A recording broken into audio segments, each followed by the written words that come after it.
Dan kita ada namanya mentoring. Jadi kita punya program mentor, ada mentee, ada mentor, one-on-one sama mereka untuk bisa lakukan, dan ada exposure, dan saya itu bagian dari talent itu untuk mentoring segala macam. Dan saya punya mentor itu, I think more than 5.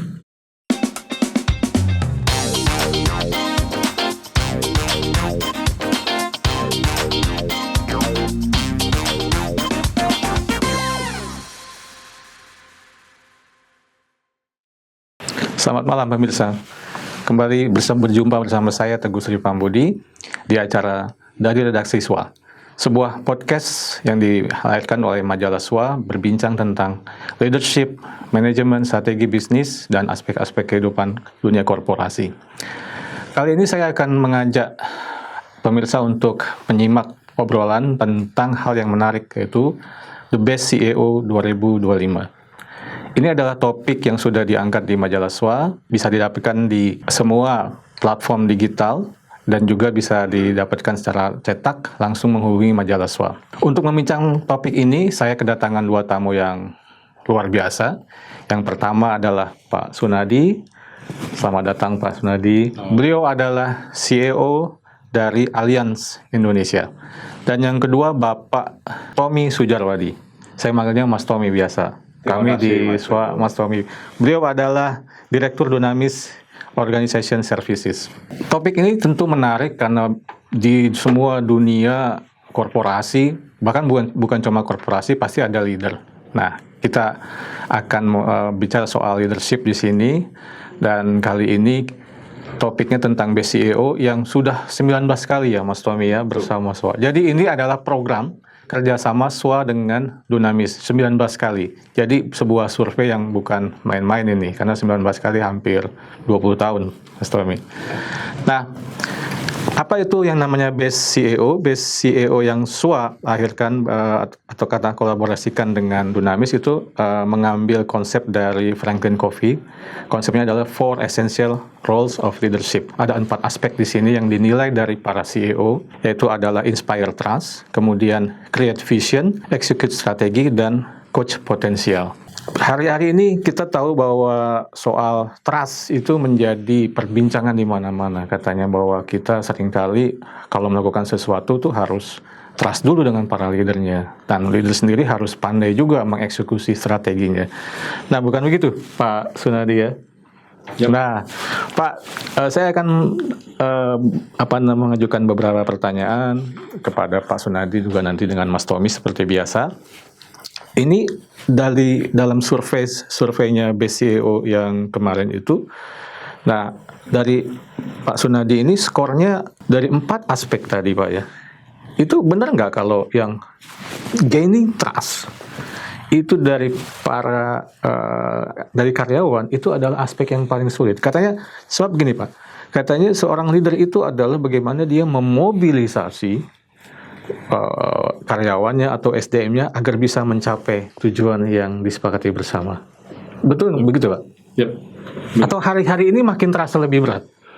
Terima kasih ya Mas Teguh, Mas Tommy atas waktunya untuk diberikan. Jadi kalau saya melihat dari 4 aspek tersebut itu sama-sama penting. Tapi yang paling penting menurut pribadi saya, core-nya itu adalah trust. Trust itu adalah bagaikan foundation. Jadi kalau ibaratnya kalau saya coba cari di somewhere, apakah dengan gain trust itu kita akan sukses? Jadi jawaban dari yang saya searching itu adalah highly likely kamu akan sukses. Tapi pasti ada faktor-faktor lain yang akan mempengaruhi.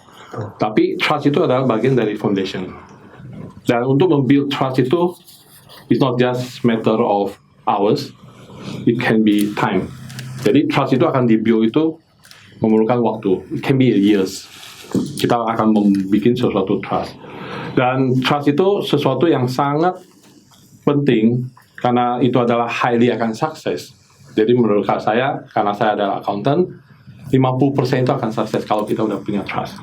As a business, kalau kita punya tim yang kita bisa trust, tantangan di luar itu pasti lebih banyak variabelnya. External faktornya itu banyak sekali, produk lah segala macam. Tapi kalau kita punya trust yang kita build dan sama-sama punya visi yang sama, Itu adalah foundation yang pertama.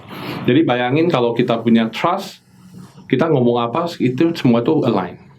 Barulah dari trust itu kita build visinya kita mau seperti apa. Jadi sepertinya di Allianz Indonesia, kita punya purpose. Kita adalah we secure your future. Kita pengen bagaimana kita bisa men-secure future customer-nya kita. Dan misinya kita adalah bagaimana kita bisa memprotek lebih banyak lagi masyarakat Indonesia dari sisi proteksi. Jadi kita di sini itu ada 3 companies, ada Allianz Life, Allianz utama adalah saya sebagai CEO-nya, dan ada Allianz Syariah. Jadi kebetulan kita ngomong Allianz Indonesia. Jadi saya adalah bagian dari CEO yang di Allianz utama, yang memang saya melakukan itu adalah proteksi buat yang di luar jiwa. Jadi kebakaran, travel, banjir, kendaraan itu adalah di tempatnya company saya. Yang kita lihatin di sini, trust itu adalah jadi fundamental yang sangat penting buat saya untuk bisa mencapai sukses. Jadi kalau Pak Teguh bilangin bahwa apakah ini akan memobilisasi orang untuk menuju yang sama, kita harus punya trust dulu. Kalau punya trust, itu akan so easy untuk bisa kita. Walaupun eksternal persaingan di luar itu ketat, tapi dengan kita synchronize sendiri, punya trust yang kita build, itu akan memudahkan kita. Baru kita akan mendevelop ke strategi, bagaimana execution, dan mentoring. Tapi kalau pada saat kita udah build trust, execution itu akan sejalan. Kita akan bikin tol menuju ke sana. Ya semua kan mengarah ke arah situ. Visionnya udah jelas. Dengan kita mau memprotek lebih banyak masyarakat Indonesia, berarti produknya harus bagus, servisnya harus bagus. Apapun yang harus dilakukan harus mengutamakan customer kita, karena tujuan kita ke arah situ. Kalau kita nggak ada trust yang di-build, itu akan jadi isu. Benar nggak sih? Nah, sebelum ke Mas Tommy, saya masih mau mengelaborasi nih. Ini menariknya tadi, karena gaining trust itu years, Pak ya. Nah, sementara di Indonesia itu katanya isu posisi CEO itu dalam overall, bahkan di beberapa lembaga, katakanlah badan usaha milik negara, itu job security itu bisa cepat sekali gitu. Nah, pengalaman Pak Sunardi sendiri, emang nggak bisa dipercepat ya Pak? Katakanlah dalam waktu yang lebih singkat gaining trust itu. Jadi mungkin dari sisi analoginya saya, ada orang yang trustnya itu mungkin bisa cepat. Tapi saya mau build yang trust itu yang kayak inspired trust, yang which is pas kita ngomong A, semua itu udah tahu kita mau arahnya kemana, dan itu butuh waktu untuk memaintain relationship tersebut. Sepakat, kadang-kadang juga di organisasi kita penempatan CEO itu kadang-kadang cuma 3 tahun, 5 tahun akan dipindahkan kan. Tapi timnya kita akan lihat track record kita itu seperti apa. Apakah kita itu adalah orang yang hanya oportunis? Apakah kita orang yang keep promise, konsisten yang melakukan itu ada track recordnya. Dan pasti tim-timnya kita juga akan tanya kan. Biasalah teman tanya, ini gimana bos kamu? Dulu kan itu bos kamu. Seperti apa gitu kan. Itu selalu ada yang diskusikan. Dan itu build trust-nya itu akan mempercepat. Iya. Nah, menarik Pak. Tapi kita tunggu dulu setelah saya bertanya sama Mas Tommy. Mas Tom, tadi kita udah dengarkan bahwa persoalan trust itu gainingnya juga nggak gampang gitu kan ya. Sementara para CEO itu kan udah diminta oleh para owner targetnya tercapai dong gitu kan. Nah, supaya tadi tercapai, orang bisa digerakkan supaya trust dulu gitu. Nah, di luar itu nih Mas Tom, ini kan kita 19 tahun nih dengan SWA ini. Ada yang menarik nggak untuk tahun ini dari indeks kita, leadership kita ini? Oh ya, pemirsa nanti bisa lihat juga nanti di tayangan ini tentang indeks leadershipnya, aspek-aspek yang jadi penilaian. Nah, apa yang mungkin menonjol tahun ini dan kemudian mungkin sedikit berbeda dari tahun sebelumnya? Oke, makasih banyak Mas Teguh. Mas Suradi, terima kasih banyak. Thank you for spare your time. Saya yakin beliau sibuk banget ya. Makanya, ini wisdomnya mahal ini. Ya. Juga. Saya masih lagi tahap belajar juga Pak. Yang menarik, walaupun awarding baru 19 kali, but our partnership is more than 20 years. Yes. Karena ada tahun-tahun di mana kita tidak melakukan kontestasi, misalnya pada waktu pandemi, ada satu tahun-tahun tertentu. Jadi basically our partnership udah lebih dari 20 tahun. Pada waktu partnership itu kita mulai, justru sebenarnya waktu itu visinya adalah bagaimana para CEO hebat ini mau berbagi wisdomnya, sehingga pada akhirnya pembelajaran terjadi. If we back 20 years ago, itu kita ngomongin CEO itu bisa dihitung jari by CEO. Maaf ya, kita sebut misalnya nama Pak Robi Johan, almarhum, Pak Tanri Abeng, almarhum. It's like kita ngebayangin by CEO itu seperti orang yang turun dari langit, is gifted gitu. Pada waktu itu kita percaya bahwa leader itu bisa gifted, para nabi gifted, tapi juga bisa belajar gitu. Karena murid-muridnya juga belajar dan doing very well. Dan hari ini we are more than happy to declare bahwa dalam periode lebih dari 20 tahun dan 19 kali awarding, trend score-nya meningkat. Apa nih artinya kalau trend meningkat? Jadi best practice itu karena niat mulia majalah SWA untuk cascading, untuk menyebarluaskan, termasuk yang dikerjakan hari ini adalah sebuah quantum leap. Karena pada waktu yang lampau kan, misalnya pada waktu Pak Robi Johan jadi CEO, beliau ngomong dalam liputan, orang baca gitu, apa sih yang dimaksud dengan CEO dalam versinya Pak Robi Johan yang dari Niaga ke Garuda ke Mandiri. Hari ini kita bisa nikmatin di podcast. Dan saya rasa ini akan mempercepat. Karena apa? Penyerapan wisdomnya jadi lebih cepat. Ibaratnya nonton podcast ini sambil tidur-tiduran juga. Kita nggak perlu effort yang berat. Atau on the way to the office, waktu kita nyetir mobil, kita bisa dengar. Jadi wisdom yang disampaikan Pak Sunardi itu akan meresap bukan hanya conscious tapi unconsciously kepada orang-orang yang mungkin belum jadi CEO, tapi dia udah tahu, oh nanti kalau saya jadi CEO, seperti pesan Pak Sunardi, trust is the key. Dan dia tahu persis bahwa menjadi CEO itu kadang-kadang dicek sebelum CEO apa yang dilakukan. Jadi ensure, ya, jangan sampai ada hal-hal yang menyebabkan trustnya itu terganggu. Tadi kan Pak Sunardi dengan bahasa yang sangat populer, tanya sama temen, orangnya gimana sih, itu kan bekas bos lu gitu ya. Jadi pada waktu seseorang itu diangkat jadi CEO, orang-orang yang kerja sama dia itu di recheck lah. Sekarang kan enak pakai WA, pakai apapun, melihat di sosial medianya, oh memang activity-nya luar biasa. Jadi sambil tadi mengatakan bahwa building trust in today's time, betul perlu waktu, tapi dengan berbagai macam support harusnya relatif bisa lebih cepat dibandingkan para CEO zaman dulu ya. Karena reputasi kan sekarang nyebar kemana-mana ya. Ini di sini kita muncul dalam majalah SWA, waktu Pak Sunardi jalan di airport bisa tiba-tiba ada orang datang, wah best CEO nih, foto bentar deh. Nah, terus sama dia dikasih ini hashtag gitu ya, foto sama best CEO, wah udah pasti tuh siapa dan sebagainya. Nah menurut saya itu yang mempercepat prosesnya. Jadi itu kalau kita lihat apa yang terjadi dalam 2-3 tahun terakhir, skornya relatif meningkat. Dan di majalah SWA yang edisi ini ditunjukkan bahwa kenaikan skor itu cukup signifikan. Dan saya berterima kasih kepada majalah SWA yang sekarang konsisten 20 years doing the thing terus-terusan. Itu perlu kalau kita bilang perlu konsistensi dan integrity untuk melakukan itu. Dan kita beruntung para CEO pemenangnya bersedia berbagi, baik itu dalam liputan, baik dalam talk show pada waktu awarding, termasuk podcast yang kita lakukan hari ini. Terima kasih. Ya, betul. Itu sih yang kalian. Jadi kalau bahasa sekarang ini jejak digital. Ya, rekam jejak digital. Jadi kira-kira seperti itu. Jadi sekarang malah ditambah bisa dilihat dulu di mana nih, dulu ngapain aja gitu Pak. Seperti itu. Tapi Mas Tommy, soal trust ini, Mas Tommy ngelihat nggak bahwa ini malah semakin krusial? Benar. Jadi ada buku klasik ya yang menjelaskan ini dan mendasari kenapa kita menaruh inspired trust di awal kriteria. Francis Fukuyama mengatakan bahwa negara-negara yang maju itu trust level di antara orang-orangnya tinggi. Sementara negara-negara yang relatif harus catch up itu harus memperbaiki trust level. Kita tahu lah foreign direct investment. Kita lagi seru-serunya nih, Trump ribut sama Cina, itu Cina kan relocate dong. Dan pasti dia akan relocate ke negara-negara yang trust levelnya tinggi. Nah, mungkin detailnya bisa dieksplor ya. Nah, itu membuktikan bahwa tadi saya sangat mendukung yang disampaikan oleh Pak Sunardi, mengatakan this is the foundation gitu. Karena begitu kayak rumah, jembatan atau apapun juga, begitu foundationnya itu kita ragukan, everything on the top of it gone. Visi yang tadinya demikian indah tuh bilang, udahlah nggak usah ngomong visi lah. Gitu. Atau kita bilang eksekusi, boleh dicek nggak beneran nggak itu dieksekusi? Jangan-jangan cuma foto-foto doang gitu.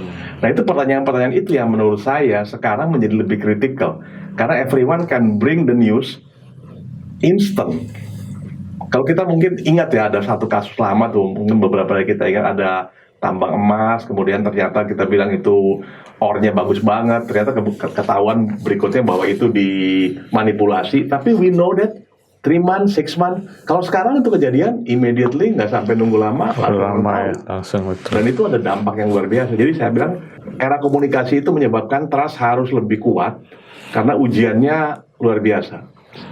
Iya, jadi itu kasus Busang saya ingat itu. Ya, you said that. Tapi berarti benar ya bahwa memang inspire trust itu betul yang dirasakan juga yang pertama ya. Setelah itu create vision, execute strategi, dan coach potensial.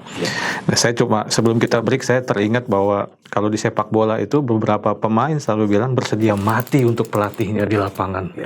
Karena saking percayanya sama-sama. Jadi dia akan dilindungi, dia akan diajak sama-sama. Saya kira mungkin kurang lebih seperti itu, pemirsa. Kita akan lanjutkan perbincangan yang makin panas ini setelah break yang berikut. Sampai ketemu lagi.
Pemirsa, kita lanjutkan perbincangannya.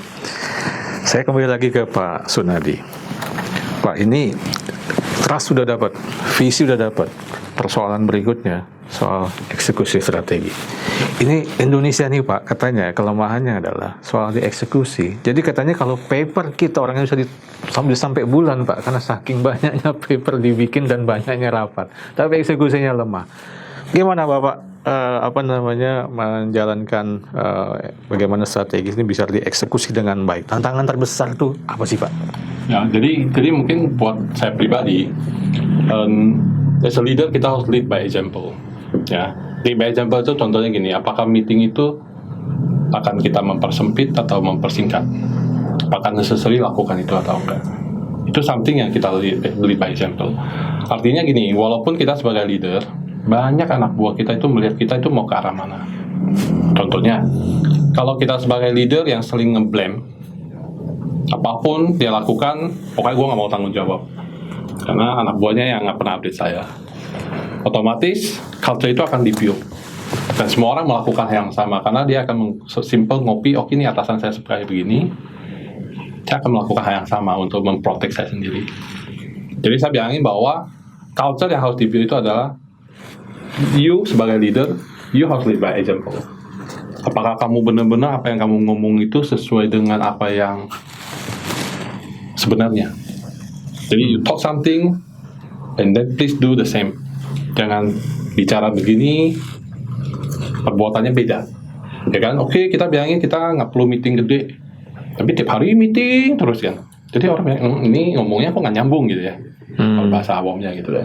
Jadi as a culture yang ada di Allianz, kita build adalah saya pasti akan mengukur dulu bahwa hasil outputnya itu oke atau enggak.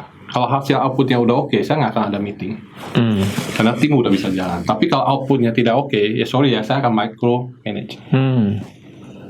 Dan very, very micro. Manage-nya bisa sampai, dan mereka udah tahu karakternya saya. Jadi, they have to perform. Kalau dia nggak perform, oke, you will deal with me day to day. Dan itu not easy. Itu karakter yang saya mau build. Karena saya harus mengukur. Saya nggak bisa bilang, oke, saya trust sama kalian. tapi at the end the result is not there. Nggak bisa dimonitoring, nggak bisa di-measure. Jadi saya bilangin bahwa culture yang di-build di kita itu adalah I will trust you, and then you have to deliver what we agreed. Kalau nggak deliver is okay. Fail is a part of the success. Sepanjang fail itu bukan berhubungan dengan fraud. Ada something yang tidak kita bisa tolerir. Tapi kalau fail karena bisnis, kita ambil salah strategi, okay, let's build it, let's swallow it, let's ngomong kepada shareholder, oke, ini bagian dari kegagalan kita rebuild lagi. Kalau shareholdernya setuju, let's do it. Kalau shareholder nggak setuju, ya it's a time for the leader untuk mungkin harus disuruh keluar, ya we ready. Jadi memang integrity nomor satu ya. Ya. Nah, Pak Sunadi, tadi Bapak nyinggung soal satunya apa namanya, talk the talk lah, katakan seperti itu. Nah, kalau di Allianz ini kan perusahaan apa namanya asing lah, katakan seperti itu.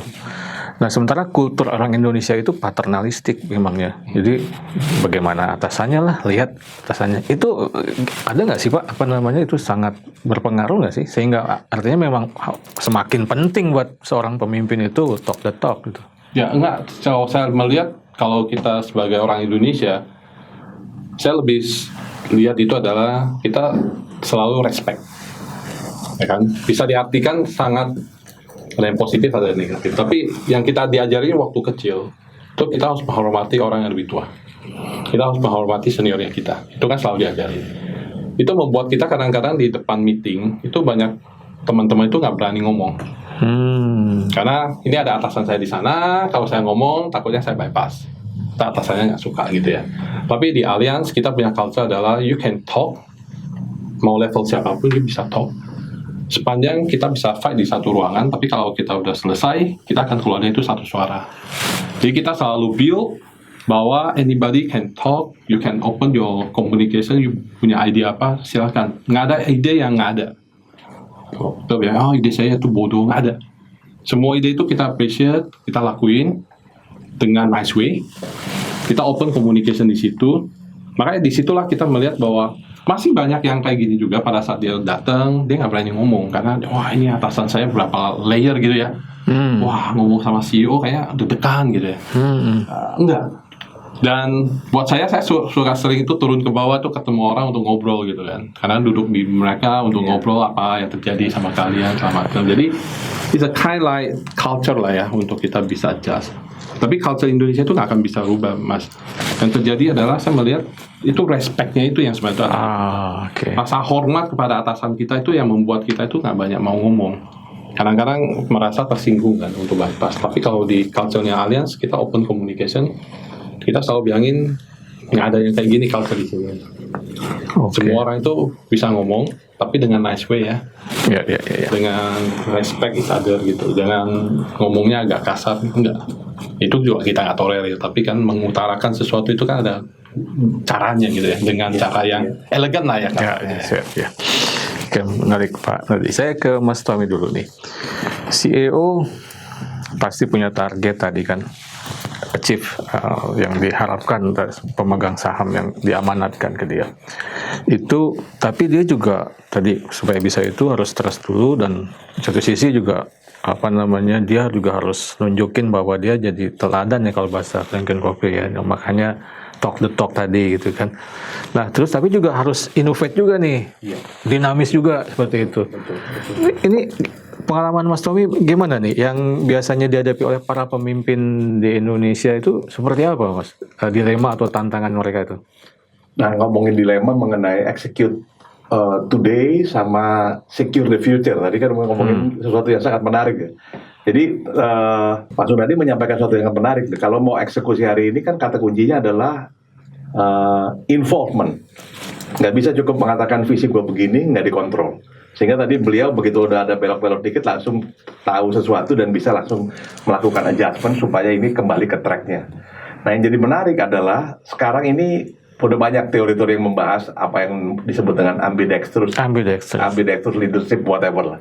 Artinya gimana kita capai target-target saat ini, katakanlah 2025, on the other hand kita bersiap gitu untuk 2026 onward.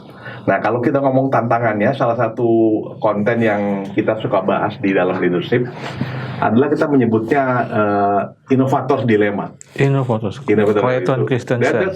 Clayton Christensen sangat populer. Kenapa disebut dengan dilema? Karena gini, kita harus innovate, tapi kita nggak bisa melepaskan target yang sedang kita hadapi saat ini. Biasanya dilema terbesar adalah resources allocation. Bisa itu uang, bisa itu support, tapi pengalaman saya yang paling tough itu adalah people. Kalau kita punya the best talent 3 orang, kemudian kita punya target 2025, kita cenderung pakai yang 3-3-nya itu untuk capai target 2025. Karena ini yang pasti, bahkan beberapa reward system kita kan dapat bonus atau per tahun 2025. Nggak pernah kita ngomongin berhubung 2027 Anda sudah menyiapkan ini by the bonus. Itu struktur kita yang mesti dirubah. Nah, itu yang menyebabkan beberapa perusahaan sangat sukses mengarungi atau mencapai target-target tahun berjalan, tapi tahun depannya siap dengan inovasi. Tapi ada perusahaan yang tidak berhasil karena the best talent-nya akan mengatakan, kamu pegang proyek yang akan nanti di launch 2027. Saya ada produk asuransi yang akan kita mulai pasarkan 2027. Nah, gimana kita membayar performance-nya itu? Karena belum kejadian. Paling gampang kan Pak Sunadi akuntan gitu. Kalau ngomongin mengenai bonus, tantiem atau apapun juga, ya ada performance lu gue bagi gitu. Ini masalahnya kan belum datang performance-nya. Nah, itu sebetulnya yang sudah mulai diberikan contoh oleh para startup. Startup kan ngomongnya valuasi. Belum ada uangnya. Tapi ya para CEO-nya sudah dapat penghargaan dan itu yang menyebabkan para CEO walaupun belum jadi bottom line, mereka tetap bersemangat karena 2 atau 3 years from now dia akan dapetin sesuatu yang bagus. Nah, dengan catatan nih, kalau konteks Indonesia problemnya sekarang kan banyak sekali startup bermasalah. Jadi mendikotomikan antara valuasi dengan bottom line. Padahal kan harusnya diukur valuasinya. Nah, sehingga di situ memang tadi betul yang Pak sudah dikatakan, inspire trust, it's like we send our kid to the school gitu ya. Sampai dia selesai sekolah ya kita nggak bisa bilang, dong lu cari duit dong. Orang lagi belajar. Tapi we believe parameter-parameter akademisnya bagus. Teman-temannya mengatakan bahwa dia berperilaku oke. Guru-gurunya bilang dia itu pelajar teladan. We believe after the session finish, dia akan dapat pekerjaan yang bagus, dia akan build bisnis yang positif. Nah, itu yang menurut saya makanya kritikal antara 3 hal yang tadi ya, antara trust, vision, sama eksekusi. Mungkin belum sampai ke garis finish. Tapi kita lihat progress wise, kayaknya untuk target 2025 belum menghasilkan hasil, tapi project wise itu stage itu dicapai. Nah, mungkin perlu dipikirkan pada waktu stage itu dicapai, ada reward, sehingga the best resources mau mengalokasikan karirnya, bahkan waktunya untuk hal tersebut. Begitu sih Mas Teguh. Ya, menarik. Tadi Mas Tommy nyinggung soal talent, resources allocation, dan tadi 3 itu kan tadi, trust, vision, execution, dan kalau di 4 essential roles itu ada soal yang namanya tadi coach potensial. Iya, betul. Jadi ini bagian juga nih menarik bagaimana coaching mereka, kemudian resources ini ya supaya bisa mencapai katakanlah apa yang memang yang mau diharapkan, sehingga nanti juga ada rewardnya gitu ujung-ujungnya. Nah, Pak Sunadi sendiri Pak, kan ada yang bilang bahwa tugas leader itu adalah create culture. Ada juga yang bilang bahwa tugas leader adalah creating new leader. Nah, Pak Sunadi sendiri gimana Pak menjalankan tadi ya soal di luar tadi trust, eksekusi, katakan seperti itu, soal bagaimana coach potensial. Gimana Pak cara mendorong orang-orang itu bisa mengeluarkan yang terbaiknya? Ya, jadi mungkin dari sisi saya, karena saya kan sudah kerja di perusahaan insurance itu udah lebih dari hampir 24 tahun. 24 tahun. Jadi saya itu berawal dari junior staff biasa. Jadi proses yang kita terapin di Allianz itu adalah ada berapa stages yang harus kita lakukan untuk bisa memaksimasi talent. Dan saya setuju dengan Mas Tommy bahwa people itu adalah something yang paling susah untuk dicerna. Ya, proyek. Seorang leader itu paling susah dicerna. Ya. Jadi orang itu adalah sesuatu yang menurut saya itu yang paling susah untuk dihandle. Kalau target mau profit segini, ROI segini itu gampang. Kita bisa. Karena itu adalah itu angka mati. Punya orang yang 100 orang, 200 orang itu karakternya beda-beda. Ya, untuk bisa membuat semua itu happy itu sesuatu yang unpredictable dan tidak bisa dilakukan. Jadi yang kita lakukan adalah sekarang adalah bagaimana kita bisa meretain mereka untuk tetap motivate. Ya. Jadi kita ada lakukan training banyak di program trainingnya kita banyak sekali. Ada yang training belajar bahasa Inggris, ada yang belajar Excel, yang berhubungan dengan kerjaannya dia sekarang, ada yang bikin PowerPoint. Itu juga ada yang kita siapin training. Kalau untuk yang middle class, kita ada trainingnya itu bisa kita kirim ke luar negeri. Oke, untuk yang middle class kita juga bisa yang talent, kita bisa mobility. Jadi kalau mama di Malaysia butuh orang, kita bisa send ke mereka 2 bulan. Thailand butuh orang, kita juga bisa send. Kalau kadang-kadang di Jerman, kalau di headquarter kita butuh orang untuk training, kita lakuin. Jadi program mobility itu buat kita itu juga akan gain benefit pada saat dia balik. Dia akan bawa culture, what happened di sana yang thinking, lagi ada apa nih di sana yang lagi hot. Dan dia akan bring up untuk ke kita. Dan itu ada benefitnya. Dan buat itu adalah bagian dari part dari retention. Dan mereka itu melihat bahwa oke, di dunia sekarang itu all about money, how high can you pay? Dan we not always can compete karena kalau kita set angka gini ada yang lebih tinggi lagi. Betul. Tapi untuk program retention yang seperti kayak gini itu mungkin nggak bisa dengan easily copy. Setiap company punya beda-beda. Dan kita juga yang terakhir itu adalah buat networking Anda, bagaimana kita bisa connect sama dengan board. Dan kita ada namanya mentoring. Jadi kita punya program mentor, ada mentee, ada mentor, one-on-one sama mereka untuk bisa lakukan, dan ada exposure, dan saya itu bagian dari talent itu untuk mentoring segala macam. Dan saya punya mentor itu, I think more than 5. Jadi penting banget mentor itu, karena kita butuh sesuatu yang kita nggak bisa ngomong sama bos kita ngomong sama mentor. Quote and quote seperti curhat. Karena kita bisa ngomong, karena kita nggak mungkin ngomong sesuatu itu di atasan kita, karena melihat kelemahan kita. Tapi mentoring itu butuh untuk kita ngomong sama mentor kita untuk melakukan strategi, ide-ide apa untuk bisa mencapai tujuan. Jadi Bapak punya 5 mentor Lebih. di luar organisasi? Rata-rata di organisasi, tapi ada yang udah retired, itu saya masih connect sama mereka. Jadi itu something yang kita bisa learn dari senior kita yang udah pengalaman. Kadang-kadang mereka itu idenya itu luar biasa yang membuat kita pikir lumayan stress. Dengan dia ngomong 5 menit langsung kebuka gitu mas. Kayak enlightenment gitu loh. Suddenly, wow. Kenapa gue masih bertumpu di situ gitu loh. Dia udah melihat sesuatu itu different. Itu sesuatu yang sangat bagus. Dan saya nggak melihat ada di nggak banyak organisasi yang melakukan itu. Ini menarik Pak. Saya jadi ingat Agus Salim, salah satu bapak Republik, bilang leaden is listen.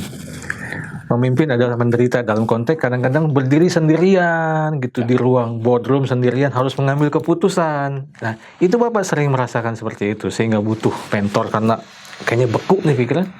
Karena kita sebagai manusia biasa, saya nggak melihat bahwa itu sesuatu yang unik, tapi sebagai manusia yang biasa sama memahami hal itu. Dan it's very lonely. Karena kamu nggak boleh ngomong sama bawahan kamu, karena mereka quite worried. Mereka akan justify kok leader saya lemah. Tapi as a human, nggak mungkin selalu tampil dengan kokoh. Ada hal tertentu yang memang orang lain nggak bisa lihat. Hanya istri kita yang tahu. Pertanyaan terakhir Mas Tommy, ini banyak kali kan sering ketemu para leader bahwa itu ya. Ini singkat aja Mas Tommy, itu sesuatu yang manusiawi dan Mas Tommy banyak temukan dari para leader gitu. Menurut saya dalam sesi ini kita dapat wisdom yang sangat luar biasa. Bukan soal seorang CEO itu masih punya mentor, tapi humbleness dari Pak Sunardi itu untuk declare bahwa yes, I'm the CEO, but I'm a human being. Di saat-saat tertentu mungkin apa yang saya lihat terbatas dengan spektrum target, dengan spektrum waktu, dengan spektrum apapun. Tapi mentor tadi sebutannya indah banget, pencerahan. Just give different angle dan suddenly orang itu bisa mengalami kemajuan yang luar biasa. Just a simple example, salah satu negara yang sekarang itu menghadapi kesulitan luar biasa adalah Jepang. Karena generasi-generasi Bushido-nya sudah menua, tapi hubungan mereka dengan generasi penerusnya nggak baik. Dan itu yang menyebabkan mereka ada gap generasi, proses mentor-mentinya nggak kejadian. Disconnected itu. Iya, disconnected. Dan balik ke yang tadi kita sampaikan, trust. Kalau saya yakin beliau, Pak Sunardi ketemu dengan mentor, because you trust your mentor, isn't it? Yeah. That's right. Mentor nggak pernah tahu kapan keperluan menti, tapi Pak Sunardi datang kepada mentor mengatakan, I have this dilemma, would you please to share some alternative? Itu kan kita mau cerita sesuatu sebagai CEO, itu perlu trust yang luar biasa tinggi. Dan we have to congratulate that mentor, itu bisa inspire trust kepada Pak Sunardi. That's what I'm observing. Interesting. Tapi kita dibatasi waktu nih. Pemirsa, malam makin larut ya. Anda mungkin sedang berbuka puasa. Nah, pembicaraan ini barangkali mudah-mudahan sih bisa menambah inspirasi Anda semua. Tapi sebelum saya akan menutup, jangan lupa like, comment, dan subscribe, dan selalu berikan komentar yang membangun karena kita butuh untuk itu. Biasanya sebelum ditutup saya akan minta yang saya undang untuk memberikan closing statement. Monggo Pak Sunardi. Terima kasih. Sebelum saya closing statement, saya mungkin mau terima kasih kepada redaksi Nuswa untuk mengundang ini, sama Pak Tommy juga memberikan diskusi yang sangat menarik. Mungkin pesan saya itu satu aja, bahwa you are not alone untuk di organisasi. Semua level itu bisa jadi leader. It's just matter of time.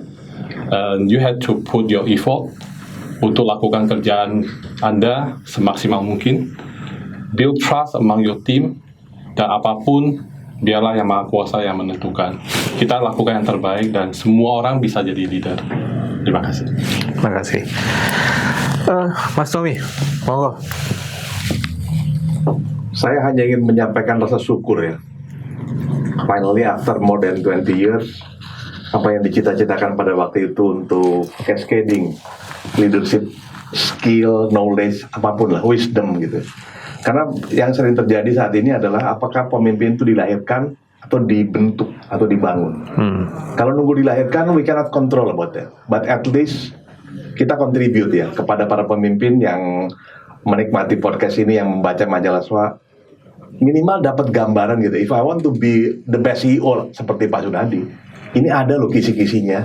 Dan everyone who share about this, mudah-mudahan memberikan inspirasi, memudahkan teman-teman climbing up the leadership ladder. Seperti yang disampaikan Pak Sunardi tadi, everyone have the right to be at the top level, tapi kan mesti ada path-nya, mesti ada map-nya. Mudah-mudahan approach kita yang hanya 4 jenis itu bisa menjadi map yang simple dan praktikal. Terima kasih. Terima kasih Pak Sunardi, Mas Tommy, dan pemirsa. Jangan lupa semua yang tadi itu adalah bagian kecil, karena selengkapnya ini dibahas di majalah SWA terbaru dan bisa didapatkan di platform digital untuk e-commerce, dan majalah cetaknya bisa didapatkan di SWA. Akhir kata, saya Teguh Sipambudi mengucapkan terima kasih buat Pak Sunardi, Mas Tommy atas sharing. Jadi memang bagian kecil, tapi ini mungkin klaim adalah klaimnya ya. Karena nggak sembarangan CEO bisa hadir di sini untuk sharing waktunya, pasti sibuk sekali. Terima kasih, really appreciate. Sama-sama. Sampai jumpa, dan mudah-mudahan besok dan ke depan lagi kita akan bisa mengundang para leader untuk berbicara tentang wisdom mereka. Sampai jumpa di acara yang mendatang. Di era di mana teknologi informasi dan komunikasi berkembang pesat, transformasi digital memaksa kita memahami alur informasi yang tersebar cepat melalui jaringan internet. Membaca berita melalui gawai pribadi kini menjadi rutinitas harian bagi banyak orang. Selain memperoleh informasi terbaru, membaca berita juga menambah wawasan dan melindungi kita dari hoax. Menyadari pentingnya informasi yang akurat dan inspiratif, swa.co.id hadir menyajikan kabar bisnis dan ekonomi terkini. swa.co.id adalah portal bisnis yang menyediakan berbagai informasi terkait pemasaran bisnis, manajemen, CSR, aksi korporasi, tata kelola perusahaan, profil bisnis pengusaha dan profesional, investasi pribadi, teknologi informasi, wawancara eksklusif dengan CEO, serta data penelitian. kami tidak hanya menyajikan berita terkini, tetapi juga pembelajaran dari para pebisnis sukses, kisah perusahaan yang menginspirasi, strategi manajemen, pemasaran efektif, penciptaan kesuksesan bisnis, kewirausahaan, pengembangan karir, dan cerita sukses anak muda dalam berbisnis. SUA.co.id hadir di berbagai platform. Anda dapat mengunduh aplikasi kami di Google Play Store dan mengikuti kami di media sosial @SUA Media Inc. seperti Instagram, LinkedIn, X, dan Facebook. Saatnya menginspirasi orang lain dengan kesuksesan bisnis Anda melalui platform kami. Kunjungi SUA.co.id dan temukan informasi bisnis yang inspiratif setiap harinya.